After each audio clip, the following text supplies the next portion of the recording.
Dazn's Misfits Boxing 3 card was incredible. It was an amazing night of fights, and I'm not just talking about crossover fighting. I'm not just talking about influencer boxing. I'm talking about boxing, period. This is one of the best fight cards I've seen this entire year.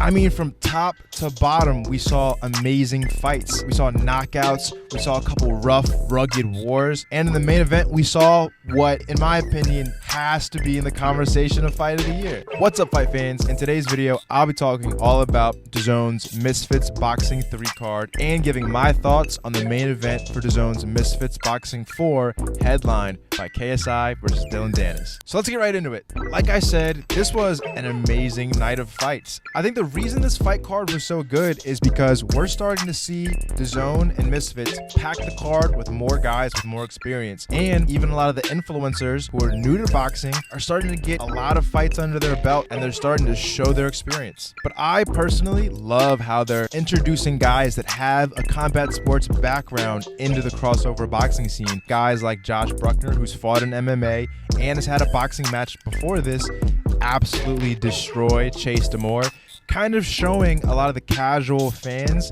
that just because a guy is big and strong does not mean he can fight at all. We had guys like Hasim Rahman Jr., who is a legitimate professional boxer, not necessarily a world beater, especially at heavyweight, but a guy who's come up boxing, who's a real boxer and was a boxer before he got involved in the whole crossover boxing scene. Fight Greg Hardy from the UFC. Rahman versus Greg Hardy was the fight that I was looking forward to the absolute most, because these two guys are huge. I mean, it's crazy to see Hasim Rahman fight a guy with almost 100-pound weight advantage. And it is kind of funny, it's a little ironic that the fight between Hasim Rahman and Jake Paul fell out because of a weight difference of 10, 15 pounds or something like that. It almost feels like Hasim wanted to prove a point by fighting a guy this big, although it wasn't the plan originally. He was supposed to fight Vitor Belfort. That was supposed to come in at, if I had to guess, maybe 220, 225. So he was going to fight a guy his size, if not slightly smaller, and then to have to fight a guy with 100-pound weight advantage. All respect in the world to Hasim Rahman, regardless of the outcome. This guy has balls to step in there with a guy of that size. My question is, what size was that ring? Going into this, it was kind of obvious that Hasim's game plan was going to have to be to stick and move and avoid any huge shots from Greg Hardy. But that ring was so small, he had nowhere to go. And Greg Hardy, man, Greg Hardy is huge. I mean, he's so big and so powerful. The shots he was landing while Hasim had his hands up still damaged him pretty heavily. Hasim had a good showing in round 1, but after that, it was all Greg Hardy all the way. I mean, the guy is an absolute freak athlete. I mean, at his size, being as mobile and as powerful as he is, I mean, I'm interested to see what he's doing next. Craziest thing about all of this is Greg Hardy weighed in at 320. In the UFC, he was fighting at 265. So even though he was fighting at heavyweight, he was probably one of the guys with the biggest amounts of weight that he had to cut for every fight. It's insane. And even outside of the guys that actually have a combat sports background, we saw guys like Face Temper and guys like King Kenny completely show out. Face Temper got the huge knockout with what was almost the first punch that he landed. He threw out the quick 1-2, hit him with that huge left hand, and that's all she wrote. Going into that one, Overt Flow was kind of overly nice, and I think that that might have been part of the problem. He didn't go out there with that killer instinct, and Face Temper definitely went out there with that killer instinct. One of my favorite performances of the night was definitely King Kenny with a knockout over DK Money. King Kenny's a guy who I'm pretty sure his brother is a boxer that has some amateur and maybe even some pro experience. And I think him being around a guy like that that's actually had to go through a training camp, that's actually had to be ready for a fight, helps him to understand what it takes to perform at this level.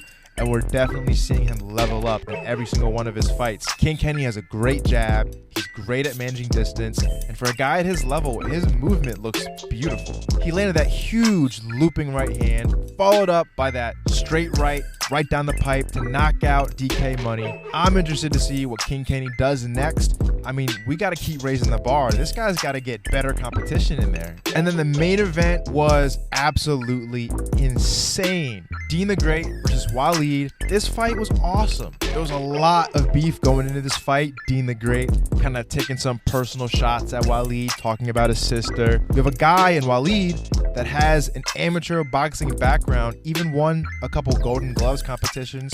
And then you have, on the other end, the street fighter, Dean the Great, that came up literally fighting in the street, now turned to a professional boxer.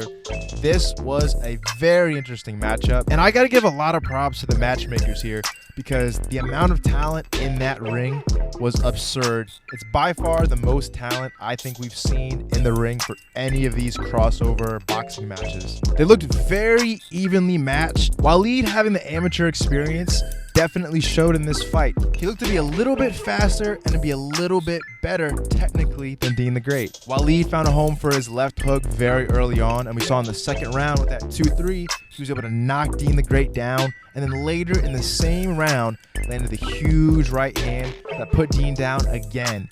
And in the first round, there should have been a knockdown. Dean the Great had both gloves touch the canvas, but the referee called it a slip for some reason. I know I'm not alone when I say that I thought this fight was basically over at that point. I thought Waleed was just going to get Dean completely out of there. But Dean the Great landed that huge overhand right. I mean, the timing was perfect and the power was excellent. He put Waleed down bad. Waleed was very hurt.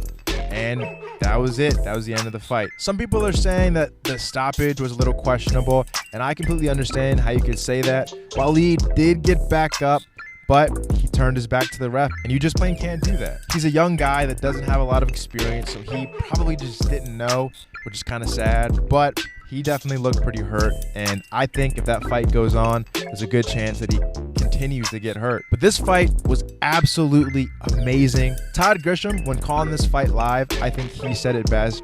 If this wasn't looked at as just a crossover influencer boxing card, this fight would be in the discussion for fight of the year. I mean, the drama was insane. The matchmaking was beautiful. Both these guys fought an excellent fight up until the very end. And the same goes for this entire card, honestly. Again, this was one of the best fight cards I've seen this year. And if this is any indication for what's to come for Dazn's Misfits boxing cards, I cannot wait for what they do next. Speaking of which, we got to see KSI finally announce who he's fighting next, Dillon Danis. We saw Dillon Danis come up to the weigh-in and throw the coffee in KSI's face, slapping his hat off. And then we see Dillon Danis come into the ring for the face-off with KSI. I'm actually pretty interested in this fight, but I know everyone and their mom is saying that KSI is just plain gonna knock him out. And I completely understand that perspective. If you look at Dillon Danis' fights in Bellator, the guy is just plain not a striker. But his last fight in Bellator was 2019, so 3 years ago.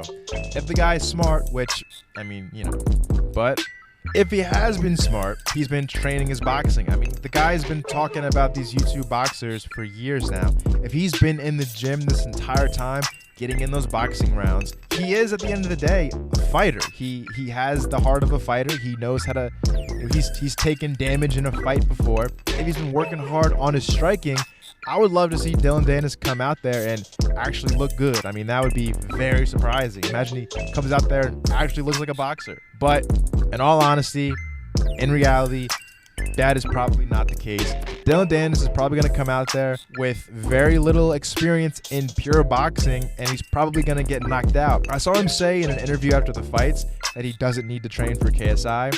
I'm hoping that's just some gamesmanship. He wants KSI to think that Dillon Danis is coming out there without any skill or talent, and he's been working this whole time. But if he's actually going into this fight with that mindset that he doesn't need to train, the guy's going to get knocked out. But overall, this was an amazing night of fights, and I'm super excited for Dazn's Misfits Boxing 4 card. I can't wait to see how they stack the rest of that card. I'm sure we're going to see the return of the fan favorite Slim Albahar on that card, and I'm all here for it. Let me know in the comments below, what do you think about this card, and what do you think is going to happen for KSI versus Dylan Dennis. Thanks for watching.